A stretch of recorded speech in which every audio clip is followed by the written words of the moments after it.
30 दिसंबर 1999 यानी 25 साल पहले 20वीं सदी के सबसे खूंखार सीरियल किलर में से एक जावेद इकबाल को गिरफ्तार किया गया था। उसने 100 बच्चों की हत्या करने के बाद पाकिस्तान के प्रमुख उर्दू अखबार जंग को एक इंटरव्यू दिया।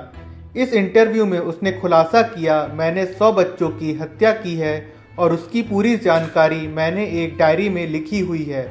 अब मैं चाहता हूं कि इस इंटरव्यू के बाद मुझे सीधे सेना के हवाले कर दिया जाए, क्योंकि मुझे पुलिस पर विश्वास नहीं है। इस इंटरव्यू के बाद उसे गिरफ्तार कर लिया गया। नमस्कार दोस्तों, आप सुन रहे हैं पॉडकास्ट क्राइम तो होना ही था और मैं आपका होस्ट कौशिक। आज हम एक ऐसा एपिसोड लाए हैं जो पाकिस्तान से है। जावेद इकबाल एक पाकिस्तानी साइको किलर था। वो नए नए तरीके से बच्चों को फुसलाता था, उनकी हत्या करता था और उनका नाम पता लिखकर रख लेता था। उसने साल 1998 से लेकर 1999 के बीच में 100 बच्चों का कत्ल किया। इसके बाद खुद ही पहले पुलिस और फिर मीडिया के पास गया। चलिए जानते हैं जावेद इकबाल की पूरी कहानी। जावेद इकबाल का जन्म 1956 में लाहौर पाकिस्तान में हुआ था। वह एक मध्यवर्गीय परिवार से था और उसके परिवार में अक्सर तकरार होती रहती थी। रिपोर्ट्स के अनुसार जावेद को अपने बचपन में उसके पिता द्वारा शारीरिक रूप से पीटा जाता था और वह परिवार में अकेला और उपेक्षित महसूस करता था। इसके अलावा कुछ जगहों पर यह भी कहा गया है कि उसे अपने रिश्तेदारों से यौन शोषण का सामना भी करना पड़ा था, जिसने उसकी मानसिक स्थिति पर गहरा असर डाला। जावेद इकबाल के पिता एक प्रमुख व्यवसायी थे और उनका इलाके में प्रभाव था। इकबाल 6 भाई बहनों में चौथे नंबर पर था। 1978 में उसने स्टील का कारोबार शुरू किया और पिता द्वारा बनाए गए 2 विशाल घरों में से एक में रहने लगा। उसके घर में कुछ लड़के भी रहते थे जिन्हें वह अपने कर्मचारियों के रूप में बताता था। ये कहा जाता है कि वह अपने घर पर बच्चों के साथ शारीरिक शोषण करता था। जब उसके परिजनों को इस बारे में पता चला तो उन्होंने उसे सुधारने की बजाय इलाके को ही छोड़ दिया। 1990 के दशक के अंत में एक व्यक्ति ने शादबाग पुलिस स्टेशन में शिकायत की कि जावेद इकबाल ने उसके बेटे के साथ दुराचार किया है। जब इकबाल नहीं मिला तो पुलिस ने उसके भाई और पिता को थाने में बंद कर लिया। इकबाल करीब 7 दिन तक पुलिस से बचता रहा, लेकिन 8वें दिन पुलिस ने उसके घर से एक बच्चे को हिरासत में ले लिया। तब जावेद इकबाल खुद को सरेंडर करने के लिए आया ताकि उस बच्चे को बचा सके। जावेद इकबाल होमोसेक्सुअल था, लेकिन सामाजिक रूढ़ियों और टैबू के कारण वह इस बारे में अपने परिवार से बात नहीं कर सका। 17 साल की उम्र में वह उस पर एक बच्चे के साथ दुराचार का आरोप लगा, जिसके बाद उसे जेल जाना पड़ा। पुलिस को दिए गए अपने बयान में उसने बताया कि जब भी उसकी माँ उससे मिलने आती तो वह उसे देखकर रोने लगती थी। इस दृश्य ने जावेद को गहरे तक प्रभावित किया और उसने ठान लिया कि वह 100 माँओं को रुलाएगा ताकि उसकी माँ का बदला पूरा हो सके। बाद में जावेद इकबाल को सबूतों की कमी के कारण रिहा कर दिया गया। तो यहाँ से शुरू हुआ मौत का ऐसा तांडव जिसे सुन के आज भी पूरे पाकिस्तान की जनता की रूह कांप जाती है। जावेद इकबाल को जानने वाले उसे क्रूर प्रतिभाशाली कहते थे। उसने ऐसे कई कार्य किए जिससे सामाजिक दायरा बेहतर होता रहा। एक समय पर उसने एक मासिक पत्रिका भी प्रकाशित की थी जिसका नाम था एंटी करप्शन क्राइम। इस पत्रिका में वह पुलिस की बहादुरी की कहानी और विभाग की प्रशंसा प्रकाशित करता था। उसने 2 दर्जन से अधिक पुलिस कर्मियों का इंटरव्यू लिया, जिसमें डीआईजी और एसएसपी भी शामिल थे। अपने इस व्यवसाय के अलावा उसने एक और व्यवसाय खोल रखा था जिससे वह इलाकों के बच्चों के साथ दुराचार करता था। उसने शादबाग इलाके में एक वीडियो गेम की दुकान खोली और वहां आने वाले बच्चों को अपने जाल में फंसाने के लिए वह 100 रुपए का नोट फर्श में गिरा देता था। जो बच्चा उस नोट को उठाकर अपने पॉकेट में डाल लेता, उसे वह दुकान के एक खास हिस्से में ले जाकर अपना शिकार बनाता था और बाद में वही पैसा उसे वापस दे देता था। जब लोगों ने अपने बच्चों को उसकी दुकान में भेजना बंद कर दिया तो जावेद इकबाल ने बच्चों को आकर्षित करने के लिए एक एक्वेरियम और बाद में एक जिम खोला। 90 के दशक में उसने एयर कंडीशन प्ले स्कूल भी खोला था। एक बार उसने शादबाग के एक इज्जतदार व्यक्ति के बेटे के साथ छेड़छाड़ की।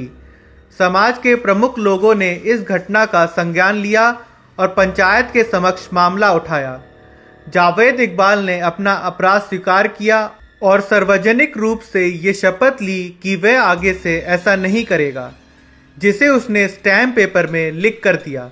इसके बाद स्टैम्प पेपर की फोटोकॉपी इलाके में बांटी गई। इन घटनाओं के बाद उसने अपना घर बेच दिया और 16 रवि रोड कसूरपुरा लाहौर में एक नया घर खरीदा।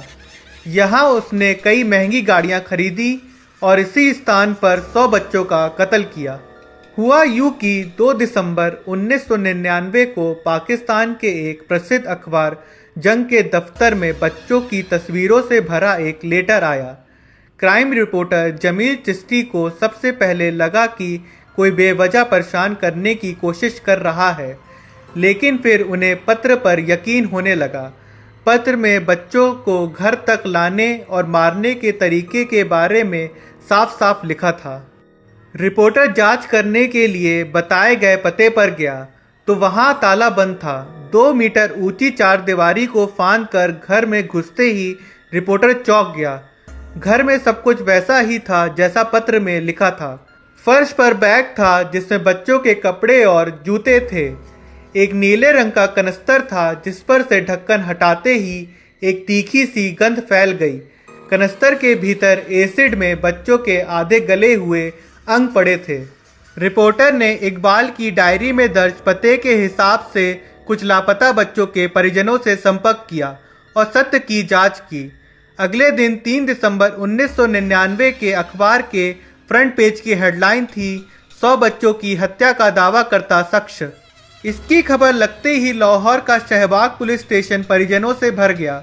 बच्चों के कपड़े पहचान कर माताएं बेसुध होती रहीं, पिता बदला लेने की कस्में खाते रहे। धरपकड़ शुरू हुई तो पता चला कि इस खबर के 1 महीने पहले जावेद इकबाल ने पुलिस को भी पत्र लिखकर अपनी करतूतों के बारे में बता चुका था। जब नवंबर 1999 के आखिर में पुलिस के पास 100 बच्चों की हत्या का दावा करता पत्र आया तो डीएसपी तारिक ने अनबने ढंग से उसके घर जाकर जांच की। पुलिस ने उसके 3 बेडरूम वाले घर के भीतर जाना उचित नहीं समझा। पुलिस के सामने जावेद इकबाल ने अपनी लाइसेंसी रिवॉल्वर निकालकर धमकी दी उसे अगर तंग किया गया तो वो खुद को गोली मार लेगा। लिहाजा पुलिस उसे एक मनोरोगी मांगकर थाने लौट आई। अपने इंटरव्यू में उसने बताया कि मैंने उन बच्चों की हत्या की जो फुटपाथ पर रहते हैं और अनाथ थे। मैंने सड़क पर रहने वाले बच्चों की दुर्दशा उजागर किया है। इकबाल ने अपनी सबसे पहली गिरफ्तारी पर पुलिस के द्वारा किए गए दुर्व्यवहार का भी जिक्र किया और नाराजगी जताई। वो पार्क से लेकर फुटपाथ पर रहने वाले बच्चों तक को निशाना बनाता था। बहला फुसलाकर उन्हें अपने घर लाता और दुराचार करता। तस्वीर के साथ एक डायरी में बच्चों का पता, उम्र, कपड़े का रंग आदि लिखता और उनकी हत्या कर देता। शरीर को एसिड में डालता और फिर किसी नए बच्चे को शिकार बनाने चला जाता। वो प्रत्येक बच्चे की हत्या में खर्च का ब्यौरा भी रखता था। बाद में पुलिस ने उसने पूछताछ में बताया, खर्च के मामले में तेजाब सहित एक बच्चे को निपटाने में मुझे 120 रुपए खर्च करने पड़े। जावेद के मुताबिक वो बच्चों को बहला फुसला कर या जबरदस्ती उन्हें लाहौर के शादबाग वाले अपने घर में लाता था जो एक सुनसान इलाके में था। फिर वहां बच्चों से दुष्कर्म करता था और उन्हें लोहे की एक जंजीर के सहारे गला घोंटकर मार देता था। इसके बाद वो लाश को छोटे छोटे टुकड़ों में काटता और उन टुकड़ों को एसिड में डुबोकर पूरी तरह गला देता था। उसके बाद भी अगर कोई टुकड़ा बच जाता तो उसे ले जाकर नदी में फेंक देता था। जावेद ने जब पुलिस को सारे बयान दे दिए और अपना जुर्म कबूल कर लिया तो उसे 16 मार्च 2000 को अदालत में पेश किया गया। अदालत ने इस मामले पर अपना फैसला सुनाते हुए कहा कि जिस तरह जावेद इकबाल ने बेरहमी से 100 बच्चों का कत्ल किया, ठीक उसी तरह पहले उसका 100 बार गला घोटा जाए, फिर उसकी लाश के 100 टुकड़ों में काट दिया जाए और फिर उन टुकड़ों को एसिड में गला दिया जाए।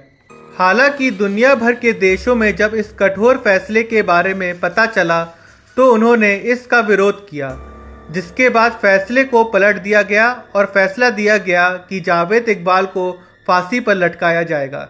हालांकि फांसी होने से पहले ही 8 अक्टूबर 2001 की सुबह कोट लखपत जेल में जावेद और उसके एक साथी की लाश मिली। उनकी लाशें छत पर लगी सरिया के सहारे लटक रही थी। उनके हाथ पैर नीले पड़ गए थे। ऐसा कहा जाता है कि जेल में ही उन दोनों का खून किया गया था। पहले उन्हें जहर दिया गया, फिर उन्हें बेडशीट के सहारे सरिया से लटका दिया गया था, लेकिन जेल अधिकारियों ने इसको खुदकुशी माना था। बता दें कि इस मामले में कई जेल कर्मचारियों को निलंबित भी किया गया था। जावेद इकबाल का मामला पाकिस्तान के इतिहास में एक काले अध्याय के रूप में याद रखा जाएगा। उसकी मानसिकता, उसके अपराध और उसके द्वारा किया गया हर एक कत्ल हर किसी को हैरान कर देता है। वह एक जंगली जानवर से भी बदतर था, जिसने ना जाने कितनी मासूम जिंदगियों को कुचल डाला। ये कहानी हमें यह सिखाती है कि कभी भी किसी के भीतर के अंधेरे को नज़रअंदाज नहीं करना चाहिए। जावेद इकबाल जैसे लोग समाज में मिल सकते हैं, लेकिन उनके मनोवैज्ञानिक को समझना और उनकी योजनाओं को पहचानना बेहद ज़रूरी है। अगर ये पॉडकास्ट क्राइम तो होना ही था आपको पसंद आया हो तो हमें सब्सक्राइब करें और इसे अपने दोस्तों के साथ शेयर करना ना भूलें। आप हमें कमेंट करके बताएं कि आने वाले एपिसोड में आप किस क्राइम से जुड़ी हुई कहानियाँ सुनना चाहते हैं। आप हमें इंस्टाग्राम पर भी फॉलो कर सकते हैं, जहां मैं क्राइम से जुड़ी हुई कुछ तस्वीरें डालता रहता हूं। इंस्टाग्राम का हैंडल मैंने इस पॉडकास्ट की डिस्क्रिप्शन में दे रखा है। अब मैं आपसे अलविदा लेता हूं, आपका होस्ट कौशिक।